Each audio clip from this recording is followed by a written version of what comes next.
Only been doing this for like 8 months now. One of these days I'll remember to get that intro music, but we'll wait till 7.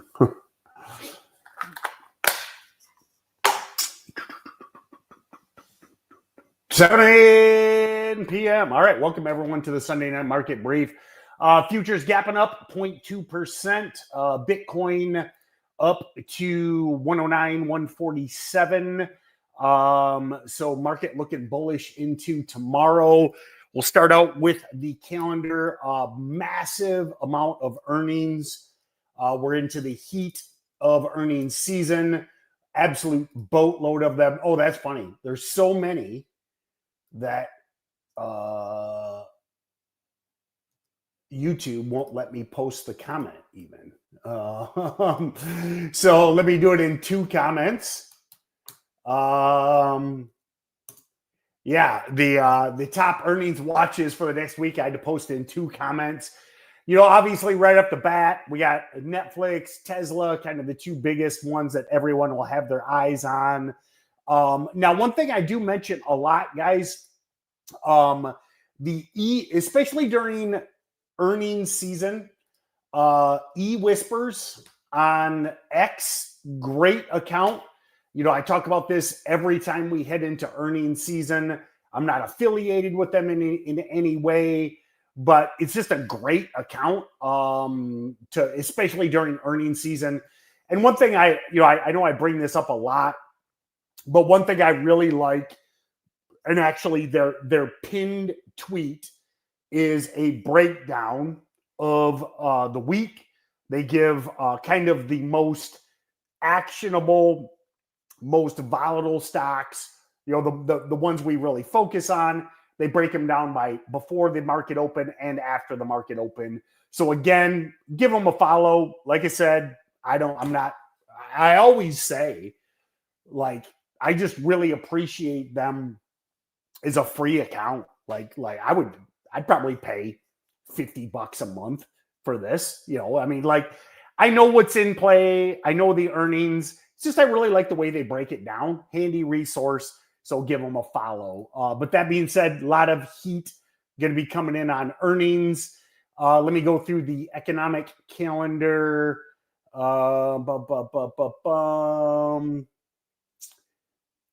Nothing really too actionable until Thursday.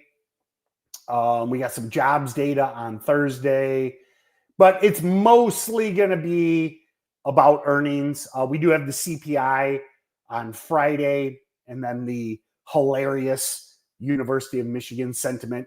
The University of Michigan consumer sentiment, it's like my favorite fake data point. It's always like the exact opposite of what it's the most disconnected from reality.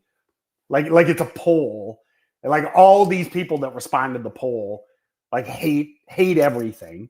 So like every time that poll comes out, it's like it's the end of the world. Meanwhile, the economy is amazing. But that being said, I always watch it just to laugh. So going back through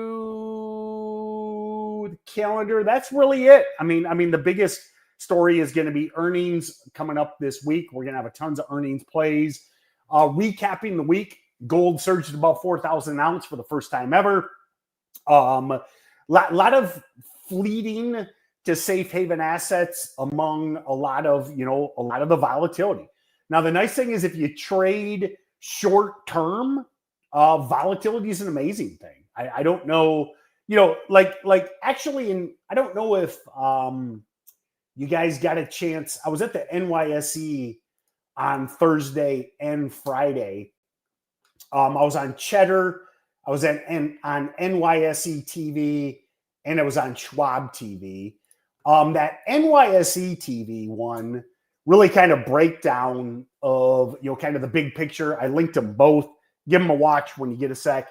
But, I mean, as short-term traders, which is mostly what we do, whether it be day trading or swing trading, we love volatility. We absolutely love it. If without volatility, you can't make money short-term trading. I mean, like if stocks only moved 1% a day, up 1%, down 1%, how do you make money short-term? You can't. So we love the volatility, but some people, particularly boomers, get really worried when they see that volatility. I don't know why all the boomers are so worried about the volatility. They're all at the No Kings rally. I love the No Kings rallies. Like the average age is like 72. But anyway, that being said, they've been fleeting to gold when the volatility steps up because they don't like that. But, listen, obviously gold's been an amazing long-term hold. We've seen some money rotating out of crypto into gold as well. But, my opinion on Bitcoin, long-term, holder. I plan on holding Bitcoin forever. I plan on handing my Bitcoin down to my kids, basically. But that being said, S&P 500 finished flat on the week, had strong earnings from JP Morgan and UNH. And at the end of the day, it's a tale of two markets. Gold's screaming fear. Stocks are acting disconnected from the fear. And that divergence, I think, will eventually kind of course correct. I think a lot of the people, the Schwab link, it's above. Rick Kruger, if you go up above Schwab Network, the big three, AMD, SMR, TMC. Oh, you know what? I cut and pasted wrong, didn't I? I put a question mark on the end. Hold on. When I cut and pasted, I must have screwed up. Or is there supposed to be a question mark on the end? Hold on. Let me cut and paste it into my browser. Maybe there's supposed to be a question mark. Nope, that's a typo. That question mark needs to be gone. That's why. There we go. Let me post that in again. There we go. I don't know. It must be when I cut and pasted, I hit the question mark. So, that being said, let me get back to the agenda. I lost where I was going. Anyway, I think at some point, I think after the run that gold's on, and remember, I'm not a gold bear. I'm not bearish gold, but I just think a lot of that money that's been flowing into gold is going to stop, especially when you see the markets as bullish as they are. AI is absolutely a game changer. If you watch those interviews, you'll hear my points on that. I think AI is bigger than the wheel, bigger than fire, bigger than any other technology. And what I really like is how AI is bringing all of this youth to a lot of sectors, particularly reindustrialization into America, weapons, defense, drones, space, just I know I mention it a lot. Can I do a poll? Can I do a poll? I don't know if I can do a poll. I don't know. Maybe not. How many of you guys watch listen to or watch the Sean Ryan podcast? Give me a yes or no if you watch the Sean Ryan podcast. And there's a this is trading related. It's not just random. Okay. I'm a big lover of the Joe Rogan podcast, but not much trading. So, okay, a lot of no's. So, guys, one thing I'd like to give you, I'd like to bring a lot of different ideas and exposure to you guys. I'm telling you, you might think Sean Ryan podcast, it's mostly like ex-military guys, which it is. So the reason I started religiously listening to the Sean Ryan podcast is because of all these military guys. Got a lot of Navy SEALs, Green Berets, guys from World War II, guys from Vietnam. Amazing stories on all of the military guys. But the other thing that Sean has really been featuring over the last year is so many of these very young people that are literally changing the world with technology. And the reason I bring this up is if you want to be ahead of the game, like when it comes to the space related stuff, the AI related stuff, the defense and drones, check out the Sean Ryan podcast, whether it be Palmer Luckey. The names go on and on and on. There's so many innovators. The one I listened on the plane from New York City was Gerard Barron. He's one of the founders of the metals company. So I just want to give you guys that a tip. Now, again, you're not going to get any trading ideas from the ex-military guys, but he's got so many amazing technologists on there. So definitely check it out. Okay, there's your tip of the week. So so those are kind of the big and did you guys see, by the way, speaking of reindustrialization of America, it is going to be, guys, we are going into the absolute golden age of America. I mean, it is going to the Gilded Age in the late 1800s, the 50s and 60s, the post-war boom. We are going into an era of economic explosion, wage explosion. We're going into what I believe will go down. Like, fortunately, I was too young to live during the Gilded Age. I was too young. I wasn't born too young. I wasn't born in the late 1800s. I looked like I was born in the late 1800s, but I wasn't born in the 50s or 60s. All of these economic booms. We are going into what I believe will be, fortunately, the last, 30, 40 years of my life, I believe will go down as the most prosperous we have ever seen in this country. Because what is happening right now, and I talked about this way back on the first episode, is the reindustrialization of America. Offshoring was the biggest mistake we ever could have made. Did you guys see? TSM is making NVIDIA Blackwell chips in Arizona. Everyone said that could never be done. How many of you guys remember them saying that? Like, for years and years and years, you can't make semiconductors in America. If you do make semiconductors in America, they will be, low level.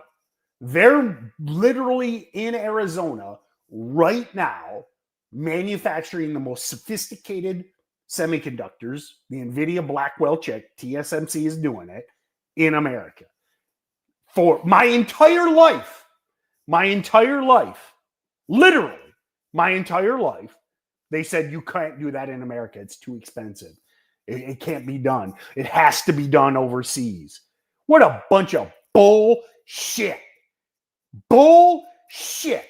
Our country was sold out in the 70s, 80s, 90s. Again, it's all the boomers, okay?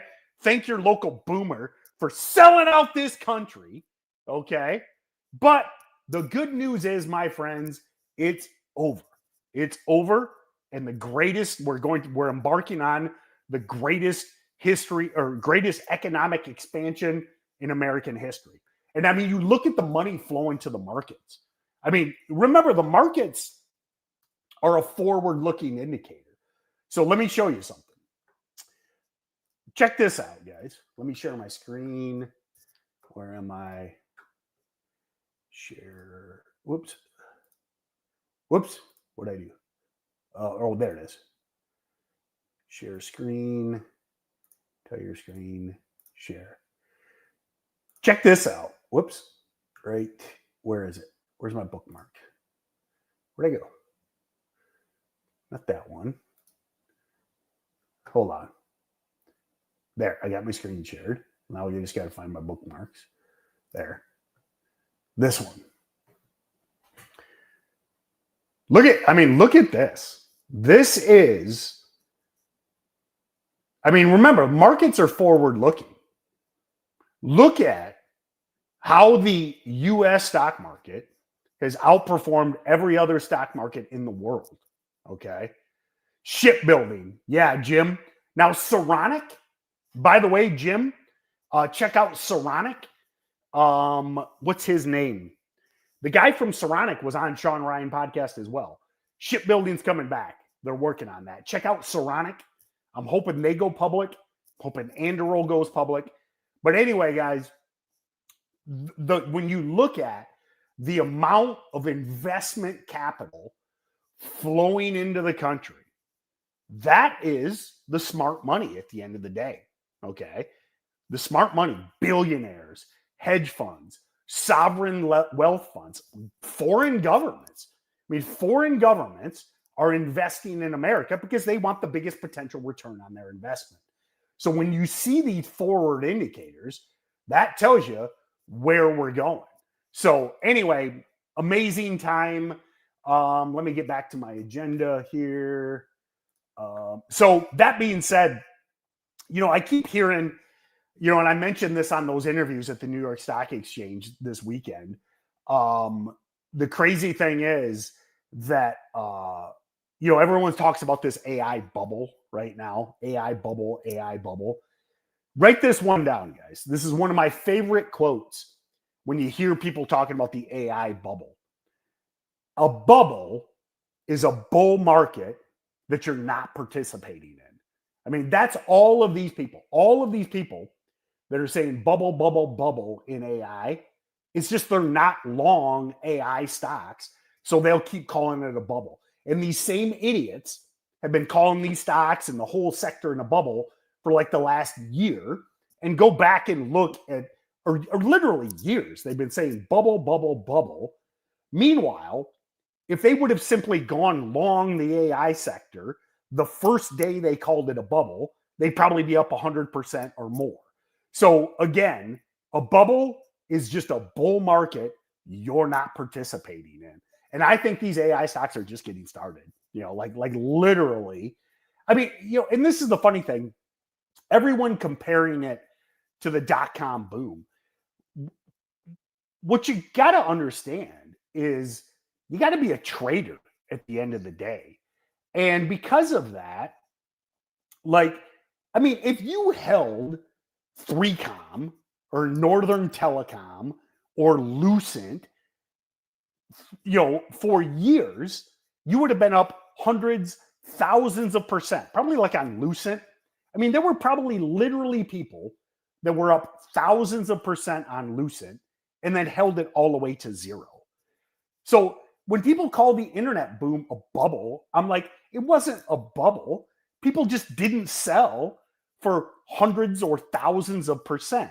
And it's the same with the AI stocks. I mean, listen, at some point, they're going to slow down and then just take profits and then move on to the next sector. Like, that's what drives me nuts about this mindset. Just follow the trend. I mean, I'm often mentioned so many of these books, and the best one, Michael Cavell, Trend Following. I mean, if you look at the most successful long-term traders, I mean, these guys are billionaires. They just follow the trend. Follow the trend. I did not trade the dot-com boom. I got actually great question to Kusise Tech. So to Kusise, thank you for asking that question.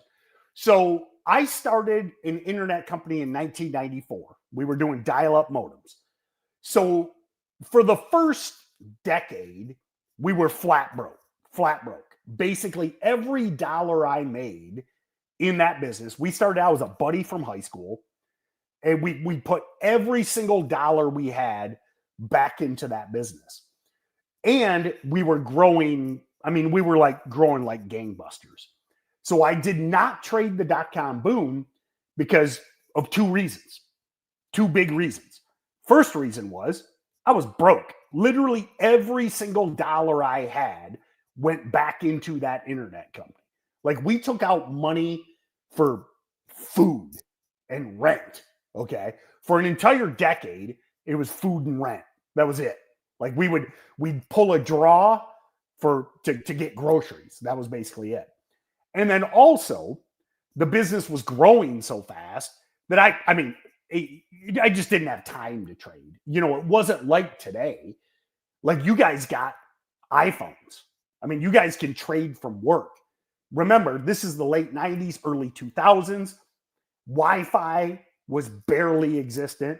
You couldn't trade on a phone back then. So I know it all sounds like excuses, but at the end of the day, I was broke because every dollar went back into the business. I had zero time, and I didn't have all of the accessibility that you guys have, where like you guys could trade from work. You're just like, yeah, boss, I'm working, So that being said, I got started about 2002. So I actually started trading basically post.com boom. And the reason I started trading then was I finally had some money and I finally had some time. So by that point, the business was about a decade old, and I, made some good money. So I had time. So I basically got started trading a little over 20 years ago is when I started. So I did not trade the dot-com boom, but great question. So I started out doing dial-up modems, man. People are laughing. Yeah. We started out at 14.4s. The 28.8 upgrade, big deal for us. 33.6 upgrade was a big deal for us. And oh, baby, when 56K came along, 56K, man, that's when we really started growing. But anyway, enough about that. So, but thanks for the questions. So let me get back to the agenda. So a lot of people ask what's driving gold's rally. As I mentioned, it's really investors rotating in safety amid worries about the global economy. Inflation expectations keep creeping up.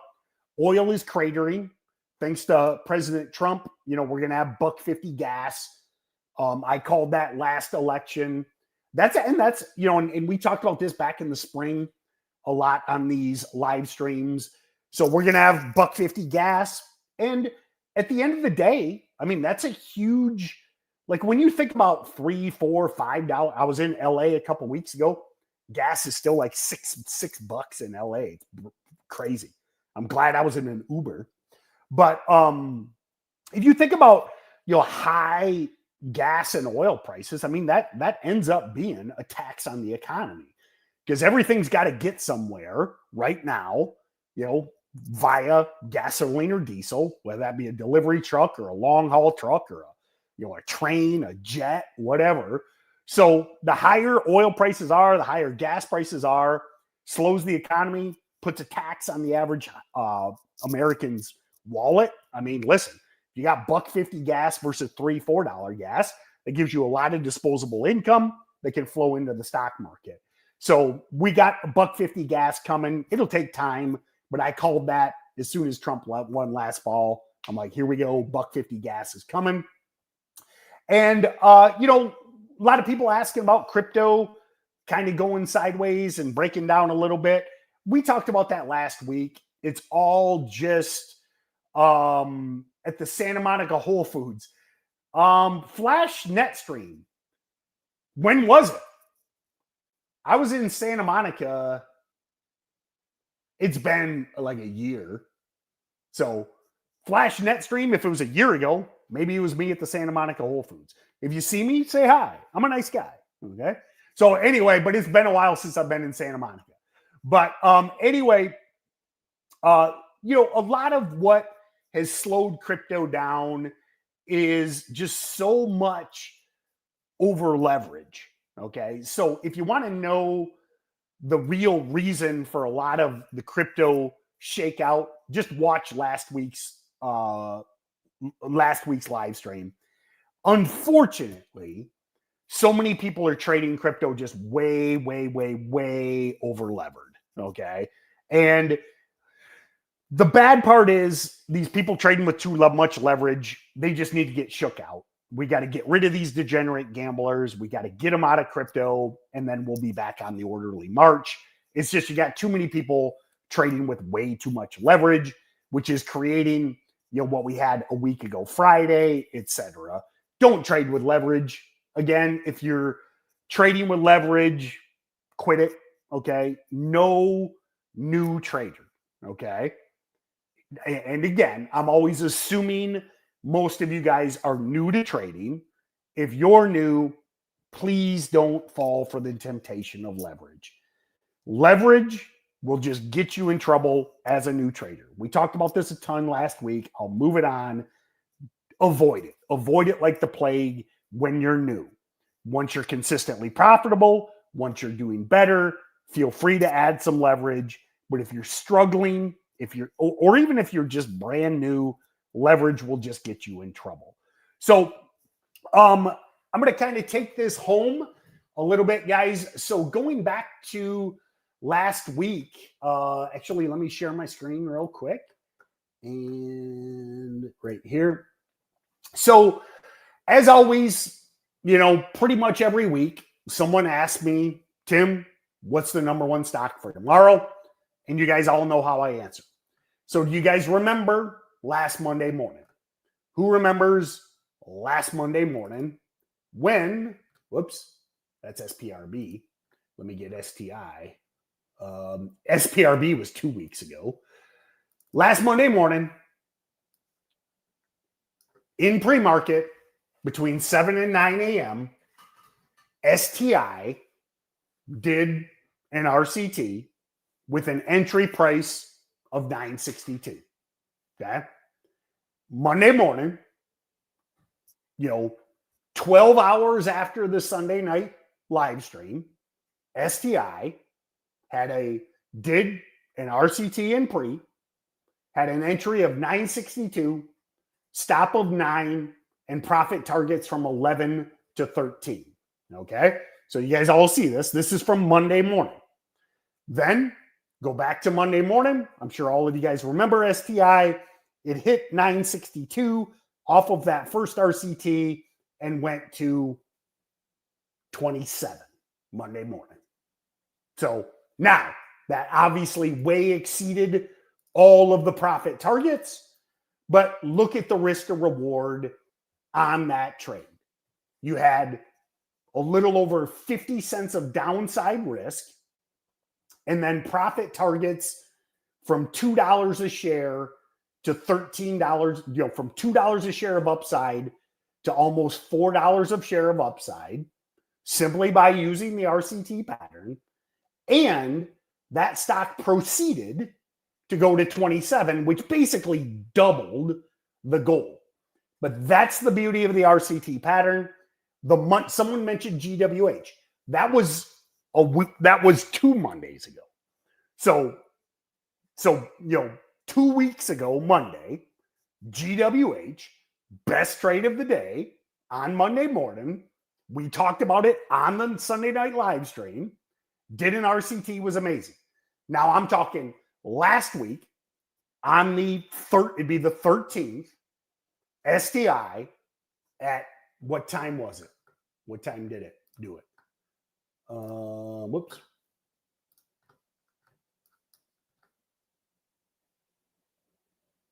Oh, it was before 7 a.m., 6:15 a.m.